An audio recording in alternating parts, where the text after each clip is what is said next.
자, 이런 상황에서 김건희 관저 중축 중독에 관한, 야, 얼굴은 줄이고 관저는 늘리고, 네, 중독에 관한 얘기가 나왔습니다. 올해 5월 달에도 뭔가 공사를 또 했다고 하네요. 네, 용산 대통령실과 관저 증축이 올해에도 있었던 것으로 확인됐습니다. 용산구청 홈페이지에 올라온 건축 착공 사용 승인 허가 리스트를 보면 올해 5월 29일에 착공을 해서 대통령 관저에 6.12제곱미터 규모의 공간을 증축한 것으로 확인됐습니다. 총평인데.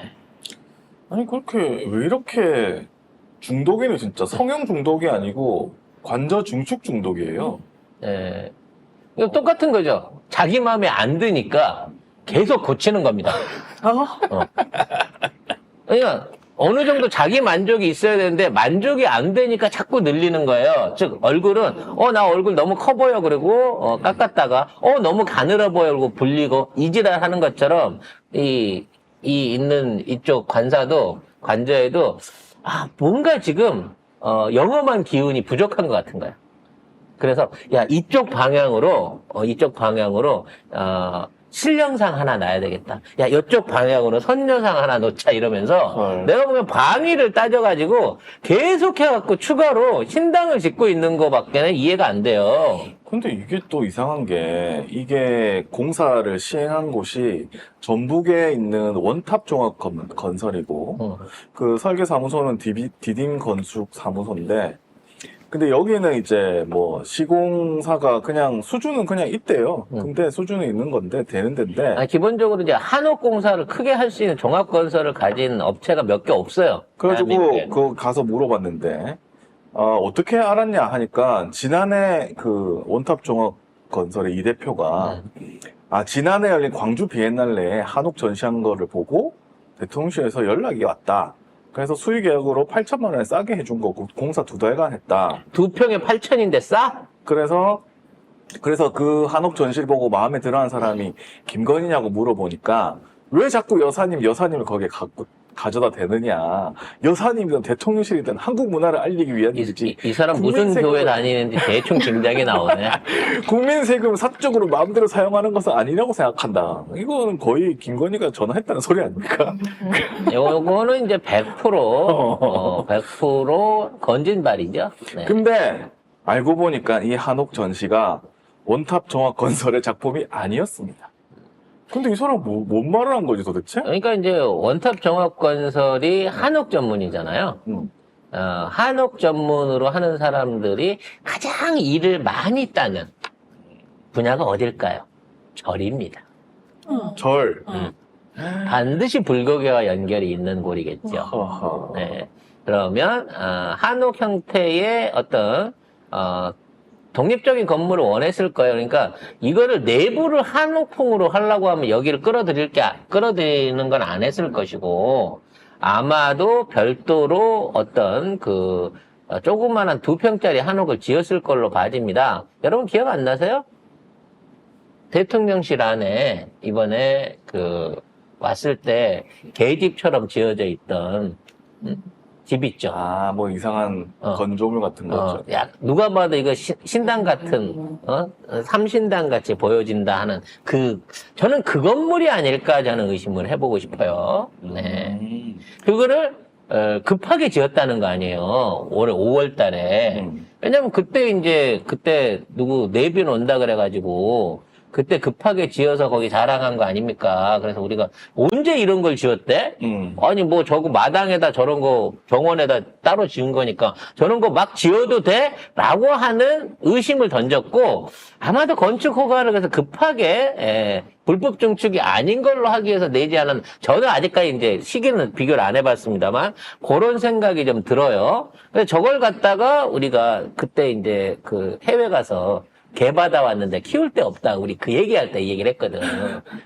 아니, 개를 넣을 데가 왜 없어? 거기 보니까, 마당에다가 새로 한식으로 뭐 하나 지었더구만. 라고 했던 기억이 있단 말이죠. 그때 누가 왔었지? 젤렌스키가 왔었나? 누구랑 사진 같이 찍었 그때 사진 기억이 같이 안 나요. 사진 찍고 그랬었는데 그래서 그 신당이 우리가 외부에 따로 지어져 있는 걸 그때 봤잖아. 그리고 그 안에 뭐가 담겼는지 우리가 모르는 거 아니에요. 그래서 결과적으로 저는 그 신당이 이 신당일 거라고 보고요. 근데 어쨌든 그렇게 했는데 그때 뭐 한옥 전시를 보고 대통령실 쪽에서 연락이 왔다는 식으로 얘기를 했잖아요. 근데 원탑종합건설의 작품이 아니었다고 하니까 다시 물어보는데 그러니까 아니 그래서 그럼 어떻게 이거 원탑이 한 거 아닌데 어떻게 연락이 온 거야? 그러니까 건진 스님이 꽂아준 거예요. 내가 무슨 말 했는지 모르겠는데요. 거기 그냥 전시된 작품 보고 그렇게 만들어 달라고 연락이 온 거예요. 평소에 친분 있던 마른 스님이 아니면 어디서 건져낸 스님이 야, 너 대통령실에 가갖고 조그만한 거 2평짜리 하나 지어드려라. 야, 그래서 수의 계약으로 해갖고 실비만 받아. 얼마 받을까요? 한 8천 달라 그러고 3천은 입금해. 난 딱 이 계산이 근데 대충 와서 서요. 더하기 이제 뉴탐사에서 뭐를 밝혀냈냐면 그 원탑종합건설이 지난해 문정동에 서울 출입구하고 외국인청 시공사로 참여를 하고 있대요. 근데 발주자가 법무부입니다. 그리고 설계는 히림건설이다. 하하, 야. 얘도 히림의 하청업체였네요, 결국은. 그래서 원래는 이 애초에 이런 그 예상 1위는 항림건설이었는데 갑자기 무효사가 네 곳이 나오면서 원탑종합건설이 선정이 딱 되고 원탑종합건설은 발주자가 법무부가 되면서 이 협찬사 설계는 히림건설이 맡는 요런 상황이 이제 펼쳐졌던 거죠. 그러니까 앞쪽에 바지들을 쭉 세워가지고 한 것처럼 해놨다가 나중에 걔들을 다 탈락을 시키고 얘만 남겨서 수의 계약으로 빠방! 그렇죠. 그러니까 외국인청 시공사로 선정된 원탑종합건설이 히림하고 관계가 있고 그 원탑종합건설이 대통령 관저 중축을 수의 계약으로 받았다. 그리고 원래 이제 이 대통령실 청와대 이런 거는 이 행안부나 기재부에서 관련을 해가지고 이거 하는 거거든요. 국가시설이야. 그래서 이거는 일단 뭐 짓거나 기획을 하거나 돈을 내거나 그러면 전부 다 국가에서 돈이 나가야 되는 거거든요. 그래서 이제 허가 절차가 복잡하단 말이에요. 근데 이게 2022년 9월 7일 경고롭죠? 윤석열이 저기를 했던, 이제, 집권하고 당선이 된 이후에 9월 7일 날, 이 모든 관리청이 대통령 비서실로 전부 다 소관이 옮겨져 버린 거야. 그러니까, 용산의 대통령실은 비서실에서 짓고 싶은 대로, 마음대로. 하고 싶은 대로, 마음대로 할 수 있게 권한이 옮겨왔다는 거죠. 이것도 말이 안 돼요. 왜? 저는 5년짜리잖아. 하고 나갈 사람 아니야. 근데 왜 이거를 비서실이 관리를 하냐고. 히림건설에 대해서 뭐 잘 모르셨던 분들은 뭐냐면 이거 김건희가 있던 코바나 컨텐츠 전시에 3년 연속 협찬사로 이름 올린 곳이 히림건설입니다.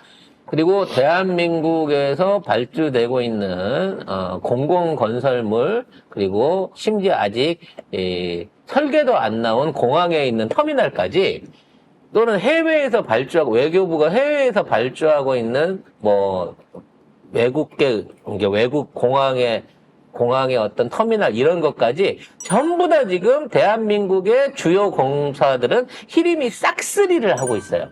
그러니까 히림 관련된 그 회사들이 지금 계속해서 전부 다 이 정권 안에서 득세를 하고 있는 거죠. 이거 같은 건축사 업계에서 여기에 대한 비리 고발이 있어야 됩니다. 저 새끼들이 해도 너무 해먹어요. 나눠 먹는 거 없이 저것들이 전부 다 엑기스만 다 뽑아가요 라고 하는 부분에 대해서 건축 업계에서도 반드시 문제 제기가 있어야 된다는 거죠. 유일임이하고 히림건설이 관련 있냐고? 관련 없습니다. 그거는 몰랐는데요. 네. 근데 정말 이러다 보니까 관련이 있을 것 같은. 정말 이것도 관련이 있을 것 같은 정말 더러운 느낌이 듭니다. 아무튼 대통령실을 놀이방 꾸미듯이 멋대로 지 5층에다 집무실 두고 부속실 두고 전화 빼갖고 7070 빼서 지 마음대로 쓰고 그냥 관저까지도 비서실 소관으로 더 갖고 이렇게 막 지어대고 있다는 거죠. 아니 근데 문제는 이게 아무 쓸데없는 거라는 거예요. 그러니까 그냥 대통령실 용산으로 옮기지 않고 관저도 그냥 그 청와대에 있었으면 쓰이지 않은 세금들이 계속해서 쓰이고 있다는 거예요. 지금 그거 옮긴 것만 해도 거의 500억 넘죠. 500억이 뭐야? 훨씬 넘지. 근데 거기다가 계속 관저 증축도 계속 하고 있어. 여기다 돈 쓰고 저기다 돈 쓰고 몇 천만 원씩 몇 백만 원씩 몇 억씩 계속 우리 세금을 계속 이런 식으로 쓰고 있어요. 그리고 이게 다 사실 따져놓고 보면 불법 증축이고 불법 건축물이라는 겁니다. 가덕도 신공항도 히림미 그 얘기했잖아. 가덕도 신공항이 아직 구체적인 공항 전체 설계 계획도 안 나왔는데 여객 터미널, 제일 돈 되는 여객 터미널은 이미 히림이 선정이 돼서 설계를 하고 있다니까. 당선이 됐어. 예. 그러니까 나중에 히림이 이렇게 터미널을 딱 부지를 내놓게 되면 뒤에 건설하는 사람은 이제 터미널 피해서 활주로를 돌려가면서 공항을 지어야 돼요. 그 터미널 위치나 그거를 맞추기 위해서. 정작 가덕도 신공항 아직 어떻게 될지 모르거든요. 가덕도 신공항 뭐 앞으로 2030년에 할지 28년에 할지 알 수가 없는 상황인 건데. 세 번째 유찰됐습니다.